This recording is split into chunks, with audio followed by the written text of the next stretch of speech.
Hey everyone, to the fun of a vlog. Kind of on a roll lately for those. I've kind of got a painful wrist. I think because I lifted weights not very well. I don't really lift weights, not really lift heavy weights, but I think I had particularly bad technique.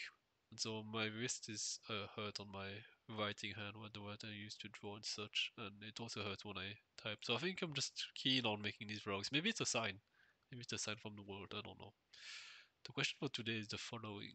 It's more of a question for myself more than anyone following because obviously I don't really talk to anyone. I don't make these videos for anyone but myself. The question is simply, when was the last time you put your foot down? When was the last time you stood up for yourself, in other words? I think it's a very important question in life.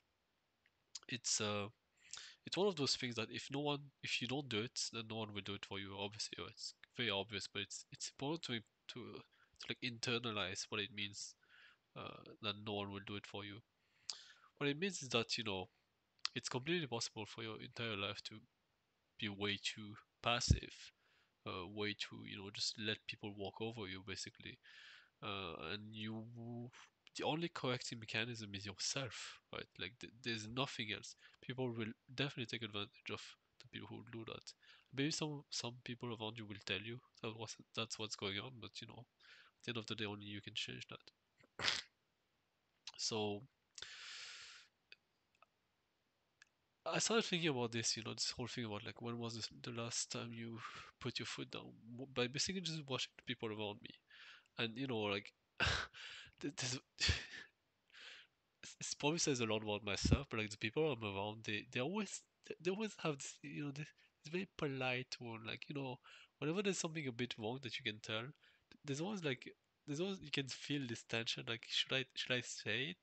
Oh, but it's not polite to point that out. It's not polite to create tension or to rock the boat or something. Like it could be like the smallest thing, such as like the I don't know, like wanting to close the door because it's like I don't know, or like someone is too loud in the office, right?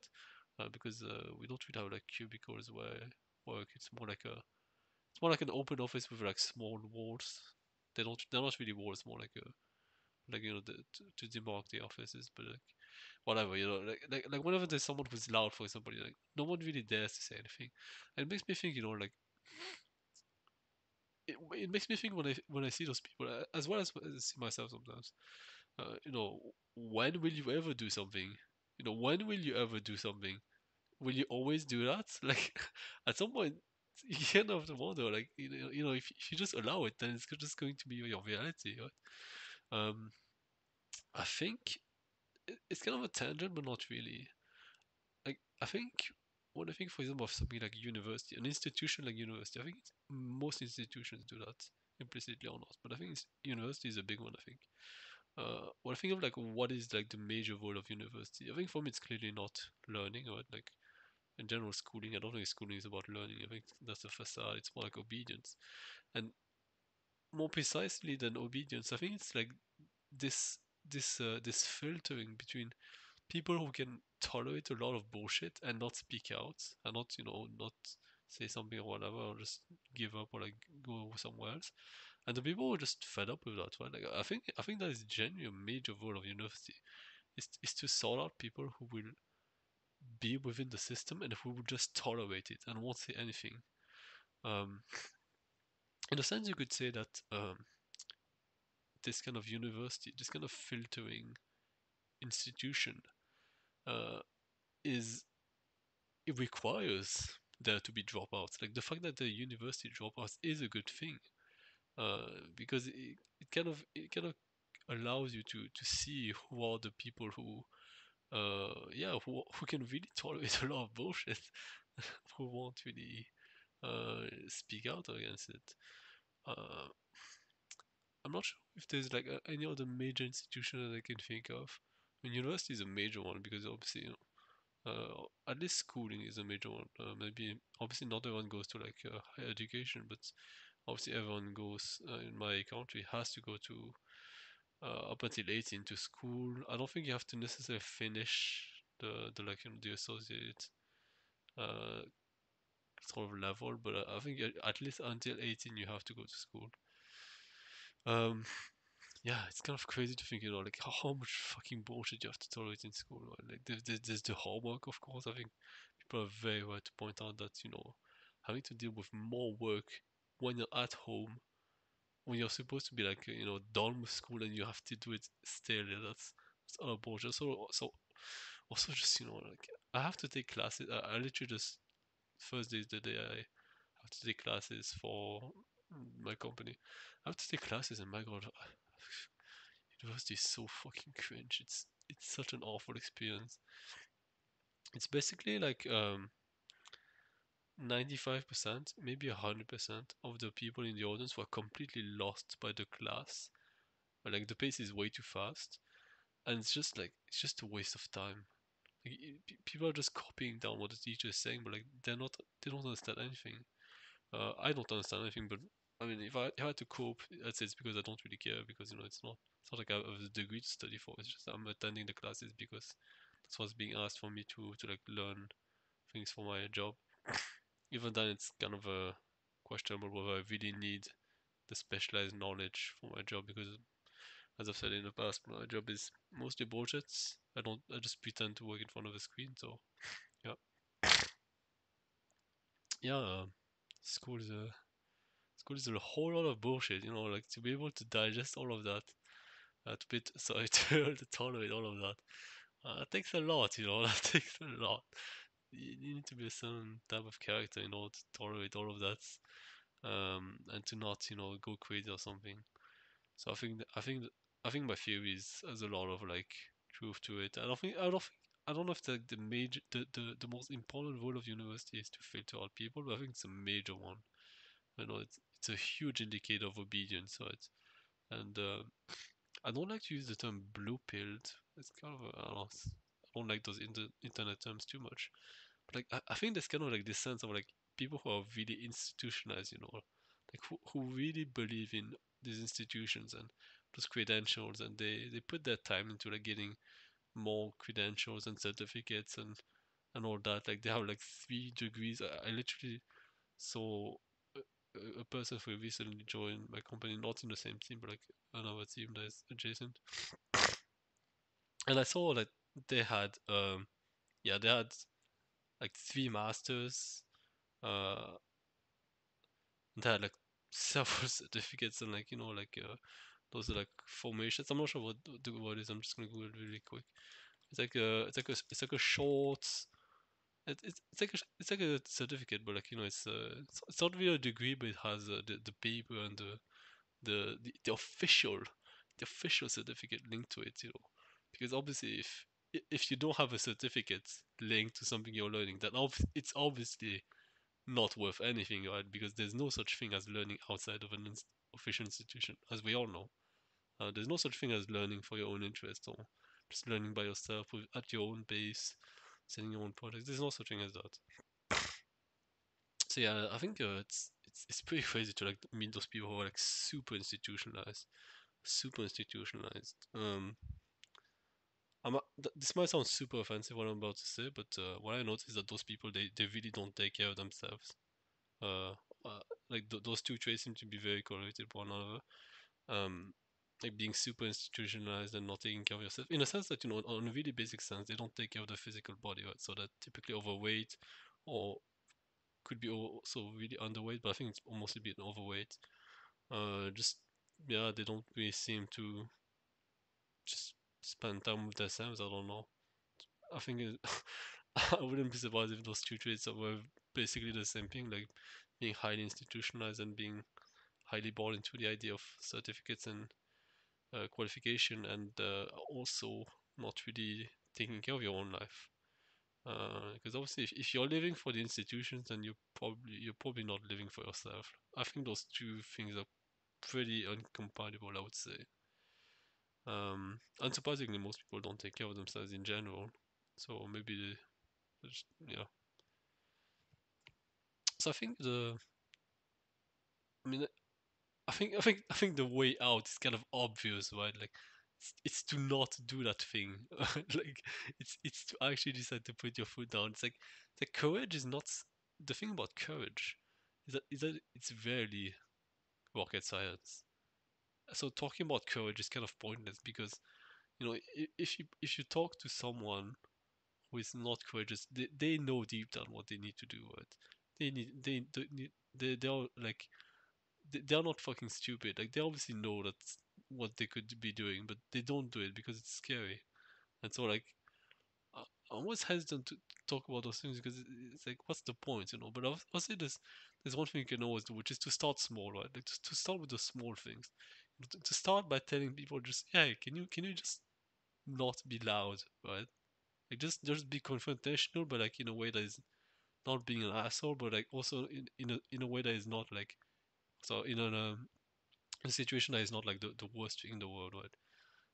Because even if that goes wrong, the situation like telling someone to just be quiet, it's not the end of the world, right? Like, but then on the other hand, there are much bigger things such as taking a mortgage, even though you might not really be keen on leaving that place. That's a huge fucking decision, and you need to be able to put your foot down and say no to that. Or like a marriage, of course, being able to say no to a marriage or a relationship that you just have a sense that it's not going to be good. Like like the typically you hear that life story all the time. It's that someone has a gut sense that something is not gonna be amazing, that they're just not fully into it, but they do it anyway, and then it turns out it was really not amazing. It might have been even worse than what they expected. Yeah. So being able to put your foot down and listening to your guts very much going one in hand. Unsurprisingly, the people who are institutionalized, as I've mentioned, they don't listen to they don't really listen to their guts. They've been institutionalized as well to only listen to their mind. That's a very like how to say that's a very like self-justifying loop. Right? Like the way the mind justifies itself, that it's the best, and it does that by using the mind and by ignoring the rest. Like like it's kind of funny how it works. Um, yeah. Yeah. So I'm not sure. The thing is that those people like there's something fundamentally impossible to communicate to those people because the way I kind of started to just wake up to the problems of my society and of like this approach of only listening to the mind, but more generally the problem of how deeply asleep everyone is. Right? Everyone's just sleepwalking through life. It's pretty crazy.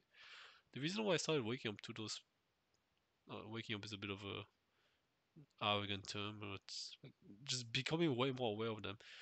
It's simply like a huge having experiencing like a huge shock in my life. Experiencing this huge sense of disconnect. Like wow, it doesn't feel like I'm in control of my life, and I cannot hate it. I cannot hate what I'm going through. Really struggling with isolation and porn addiction and all that, and feeling really down. Yeah, feeling like just life is something deeply wrong with it.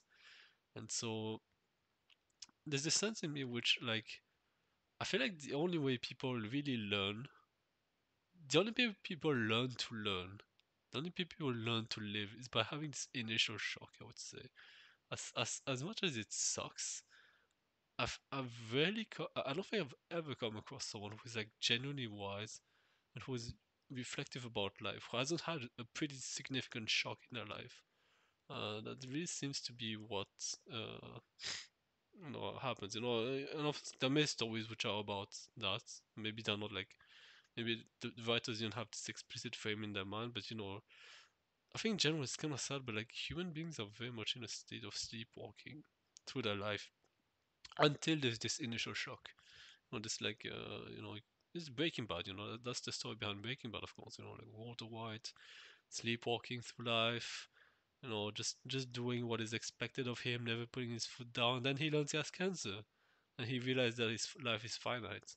And now he actually starts seeing that you can't just let life happen to you. Of course, the whole thing about this character is that in a way it's kind of cathartic to see him put his foot down, but it's also he also has tons of problems that he clearly hasn't dealt with, and that he obviously he becomes he becomes a monster. Maybe he always was a monster. I don't know.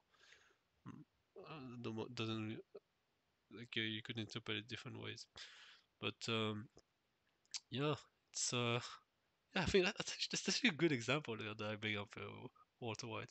If you don't put your foot down, it doesn't disappear, right? It doesn't disappear. The frustration, the anger doesn't disappear. And when it boils, when it like boils down, but there's no like there's a lid on top of it, then it can get really fucking bad. Often the way it manifests itself, in my experience, is that when you repress yourself, it manifests itself in your body, in your sleep first of all, right? Because you can't bullshit yourself in your sleep or before your sleep. So, typically if your sleep is bad, it's pretty likely that there's something wrong with the relationship with yourself and your own life, which you might or might not know about. But I think another more general symptom of repressing your own self in your own life is just, yeah, not feeling good in your body, probably feeling very tired, right? Like obviously, if you have like a lot of energy and it needs to be expressed and you shut it down, like I think the metaphors around energy are quite good because they really reflect that it is very tiring to like have all this energy that you do not allow to come out, right? So tiredness and bad sleep are, I think, pretty evident signs of people who are repressing themselves. At least very much the case for me. Like it's probably one of the biggest one, right? Like it's typically the type of thing that you would never hear a doctor say, right? Like you would hear doctors say, oh, you need to exercise more, or you need more sunlight, or you need to have a better diet. All of these things are important. But there's something very important to understand about importance, as funny of a sentence it is. It's that factors do not have the same weight in uh, problems, in diagnosis. Like if you have like five factors that play into an effect, those five factors are very, very uniformly important, right? Like it's not like 20% each. Very often it's probably something more like 60%, 30%, and the rest 10% is spread across the last three. Like it tends to be very like unequal, almost like power distribution. Um, and so like I think in my opinion the main reason why people are taught it is true that exercising makes a huge difference, but but, it has to be asked, why do people not exercise? Why do people not exercise? I think the reason why people don't exercise is because they don't exercise because they feel like they have to force themselves to it. And they don't force themselves to do something because they already feel like their life is already consists in forcing themselves to do things all the time. And so they don't want to add to the stack of forcing yourself to do something. That is my genuine explanation for why people don't exercise. Um, One way you could solve that is by making exercise in a way that is easier, such that you don't have to force yourself as much, right? Or like it's automatic. Another way you could solve it is by having a life that actually feels enjoyable. And so like, and so the main issue here I'm talking about is not losing weight. Right? The main issue I'm talking about is energy levels. Right? I claim that hating your life is a huge drain of your energy, and hating your life and like living a life you don't want and repressing yourself, that's a huge strain on energy. And so like the one way you could solve the yeah the exercise problem is that, or you could just address the root problem, which is instead of trying to exercise to get more energy, you could probably try to understand the factors and realize that yeah, disliking your life probably has a lot to do with it, right? Like repressing yourself and all that. That's a huge drain on energy. Um, Obviously, it's hard to change, right? Which is why we need like those smaller moves to steer yourself towards things. But I think the decision to move towards that already makes a huge difference, in my opinion. Like not just the decision, but like the commitment to take your life seriously. That makes a huge difference, in my experience. I I don't really feel as tired as much. I don't know. I kind of do feel tired, but like it doesn't really bother me in the way that it did. I think the reason why people are tired and it bothers them is because they're not doing anything that really adds to their life, right? Like, I think as I've said in one of the previous vlogs, apathy is the modern killer. I think one of the biggest problems that we see with people is that they really don't know what to do with their time, and that's a huge problem. But yeah, this vlog is kind of getting long. It's been 20 minutes already. But I think there's a lot to say about deciding to put your foot down because it's about your fucking life, right? It's about your fucking life. You only have one of it. There is no rehearsal. There is no second chance. Because even if you believe in reincarnation, you won't reincarnate exactly as yourself, right? As this particular ego, which matters, I think, in my opinion. I think I don't think it's control. I don't know. Maybe it doesn't matter for the people who believe in incarnation. Maybe, but I think it matters. I think it's good to be to be doing well on the material world. That doesn't mean money, of course. I don't really care much about money, but I think it's more like in the sense of taking good care of your entire being, including the ego, including the body and all that. But whatever. I'm kind of starting to ramble. So yeah, thank you for listening, and I'll see you for next time.